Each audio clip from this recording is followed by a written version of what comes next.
It is Thursday.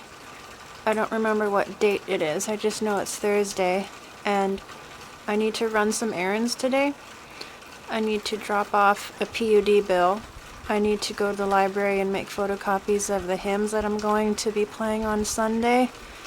And I am going back to Walmart to return the new laptop that I bought. I didn't even take it out of the box because my old laptop began working better again, which I'm very pleased about, and because of that, because it seems to be working decently again, I will continue to use it instead of the brand new one that I bought.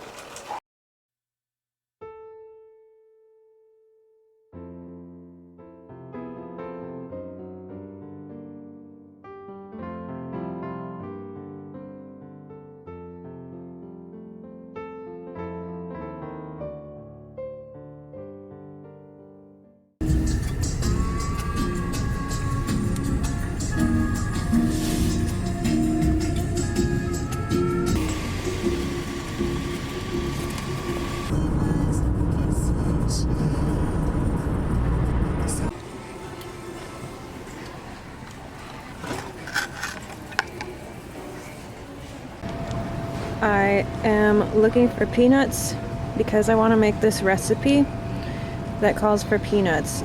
It's a lot like almond chicken that you might get at a Chinese restaurant, but it's peanuts instead of almonds. So I'm looking for peanuts here somewhere.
So yesterday I didn't really end that day's video, but I ran all those errands, and yes, I did return my laptop, the new laptop. Anyway, after running all of those errands, I went and listened to some music, It is a band that plays bossa nova music. They play weekly. That's the second time I've been to that, and I really enjoyed it. I really did. I appreciate their skill. I feel like they played really well together, as far as I could tell. They played really well together, and it was a nice location there. It's sort of like a coffee shop. It was just nice to sit down, relax, have something to drink, and listen to other people play music. It was kind of funny. I was enjoying listening to other people play music instead of being the one playing. It was a nice change. And I especially enjoyed it because bossa nova is probably one of my favorite genres of music. And I don't hear about it being played live very often, at least around where I live. So I kind of jumped on that and thought, I want to go listen to this band. Bossa nova music and jazz are probably two of my favorite genres of music. And then after that, it was getting pretty late, and there's this restaurant that makes pretty good hamburgers. So that was the next stop, and I played a few games of pool. And I'm not the greatest pool player or anything. I just play for fun, and I had a good time doing that. At one point, a couple people came up and wanted to play in teams, like pairs. So that was a little bit different. They were nice. It was just, I wasn't quite expecting that. But they were nice. It was fun. My team won, barely. So, and after that, I just came home and relaxed for the rest of the evening. Today it is Friday, the 8th, I think. Anyway, it's Friday, and it's the brightest that it's been for a long time outside, and it's really nice, and it makes me want to go for a walk outside, so I might do that today. When I've been editing these videos that I've been posting lately, the Vlogmas videos, I edit them, and I can hear myself talking to the camera, and it's really revealing to myself of how much I talk about how dark it is outside. I've mentioned that several times already, how dark it gets and how early it gets dark. And it's a little bit annoying. I found myself to be a little bit annoying talking about how dark it gets. And it's funny because I've lived in this region all of my life. It's nothing new that it gets dark this early at this time of year. But I'm still not used to it, and I don't like it. But I can't really change that. It just is what it is. However, I found that I mention it a lot. And as I edit these videos, I find that I say a lot of other things a lot. Like I was saying however a lot. I was saying a lot. And I say but a lot. At least I have gotten over the awkwardness of listening to myself on video and editing. But anyways, you know what? Editing, it takes a lot of time too. Editing takes a lot of time. It takes more time to edit than to film. So I may not be uploading as frequently as I thought I would, just because it takes so much time to edit. And then the internet that I have is so slow. I mean, at least it's slow enough to like take a whole day to upload a 10-minute video, something like that. I know it takes overnight and part of the day to upload like a 20-minute video. So between that and the time it takes to edit, I probably won't be uploading as much as I thought I would for this Vlogmas thing that I'm attempting to do, but it's okay. I'm just realizing that now.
In the Vlogmas Day 2 video, I was talking about certain preaching making sense, being in alignment with the Bible, and being pertinent. In that moment, I didn't think very deeply about the adjective I chose, pertinent, but I want to explore that aspect of not only preaching, but of what happens in the church when it is gathered together in general. Some definitions of pertinent are relating to the matter being discussed or considered, relevant, having a clear, decisive relevance to the matter in hand, relevant or applicable to a particular matter. How can one know what is a pertinent action to take in church? And I think I want to expand that to not only a pertinent action that can be taken in church, but a pertinent action for a Christian to take wherever they are, as they are the church, and what would be a pertinent action for them to take wherever they are, in public, or at their workplace, or with people who do not share their faith. Wherever they might be in life, what would be a pertinent action for them to take? I believe one cannot know what is a pertinent thing to do on their own. I believe for an action to be pertinent when the church is gathered, or wherever a Christian may be, it must be led by God. He knows what is pertinent in a given situation. He knows what the body needs and what individual members of the body may need. This message is titled Procedure over Need. It is describing how often the procedure of church actions is favored over what the need is. The procedure matters more than the need, where it should be the other way around, with the need being addressed instead of favoring procedure over the need. Before I go any further, let's take a look at what a definition of procedure is. Procedure, a certain way of getting something done. An established series of steps. A prescribed or traditional set of forms to be followed. What happens when the church is gathered should be pertinent, relevant, whether it be the preaching or the function of any of the spiritual gifts. Again, how can one know what should be preached, or what spiritual gift should be used, and at what time, and in what way, and for who? And again, I believe one cannot know what is pertinent on their own. They must be following the lead of the Holy Spirit, who knows what the need is and knows what would be pertinent. Comparing the human body to the church body, if you had something in your eye, what would be pertinent would be for your hand to move and for your fingers to pluck the foreign object out of your eye. What would not be pertinent would be for your hand to move and for your fingers to scratch your ear, which did not even itch. It was the eye that had a need, not the ear. If the human body did not address needs and followed irrelevant procedure only, it would be functioning in a lot of strange ways. Perhaps looking like it was doing something good, but never really addressing needs and never really listening to the directive of the head. Comparing procedure over need to doctors and patients, let's say the patient had a broken arm. The need is for the arm to be attended to. However, let's say the doctor begins to treat the patient as if they had stomach ulcers. This type of procedure does not meet the need. Yet, the doctor could protest that he has been treating stomach ulcers for many years, that he learned all about it in medical school, and this is the procedure that he knows how to do. This is the tradition of his practice. Nevertheless, it is not pertinent to the patient. Even with knowledge there ought to be wisdom, humility, and a sensitivity to the leading of the Holy Spirit to direct you. My main point is that it is essential that we follow the Lord in what we do, instead of following our own ideas of what should happen in church gatherings. That way, when we follow the Lord, the head, we are following directions that result in pertinent actions, timely and needed actions. A word fitly spoken is like apples of gold in settings of silver. Like an earring of gold and an ornament of fine gold is a wise rebuker to an obedient ear. Learn to listen to his voice. Learn how the Holy Spirit directs you. Grow in sensitivity to him. Think about what he wants to do or to express, instead of thinking about what you need to come up with to say or do. Have you ever thought, what does the Lord want? Instead of, what should I do? Or what should I do that makes sense to me? Do you see how figuring out what to do shifts from dependence on your mind and understanding alone to dependence on God's directive? It is easier to follow than to lead. Besides that, I trust the Lord's lead more than I would trust myself to lead. How would I know what to say or do? How would I really know what would be pertinent in a given situation and what really needs to be done? My own intelligence and strength can never replace what simply following the Lord can do. I could lead myself, I suppose, and speak and act on my own, coming up with pleasant Christianese platitudes to speak, but I want to follow the Lord, not myself. He knows how he wants to move his body, the church. Like I was alluding to in the Vlogmas Day 2 video, it is really nice to hear pertinent preaching. I don't mean to limit the concept of procedure over need to preaching only, but to all the different ways God can use the members of the church. I just refer to preaching specifically because that is what I was talking about in the Vlogmas Day 2 video. Preaching that is relevant to whatever the need is, not just rote reruns of sermons, not just procedurally useful, but useful in meeting a need. It is God who knows what the need is, so it is best to let him do what he wants to do through you. I enjoyed some pertinent preaching again last Sunday. It was satisfying, not boring. It was as satisfying as when the body has an itch and finally the hand responds pertinently and scratches the itch instead of doing something else that has nothing to do with the need.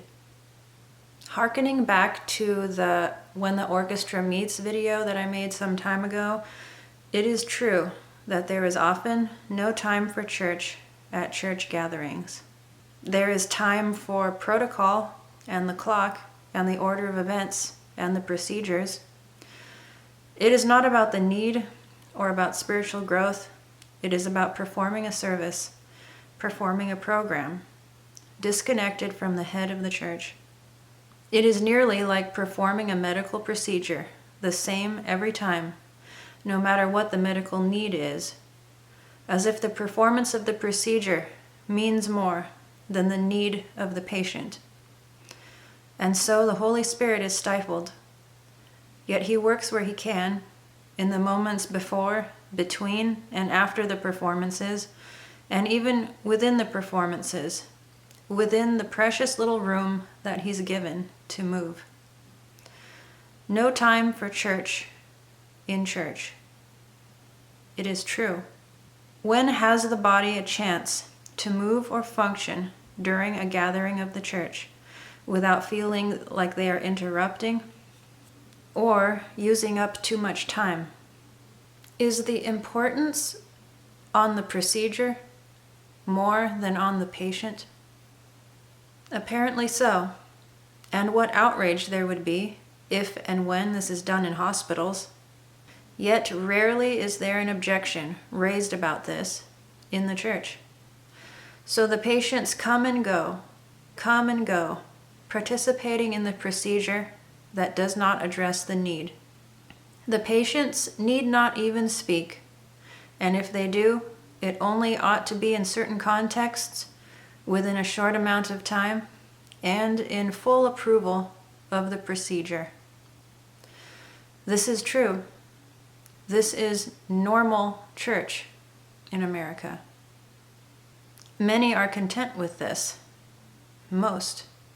And the ones who are discontent with this are told not to look for a perfect church, or to stop being divisive because they dared to ask for more. Remember the story of Oliver Twist when the boy dared to ask for more soup? How dare he ask for more? Or they are alienated like a black sheep. This often makes them stop going to church, and I can't say that is a wrong decision, if in fact the group they have been gathering with is wearing down their faith and is altogether not a good influence on them. There is such a thing as no church being better than any church. It is better when the any church is hurting the saint. There may be fields, there may be pastures, but not all of them are good. He makes me lie down in green pastures. He leads me beside still waters. Yes, I am the gate. Those who come in through me will be saved. They will come and go freely and will find good pastures.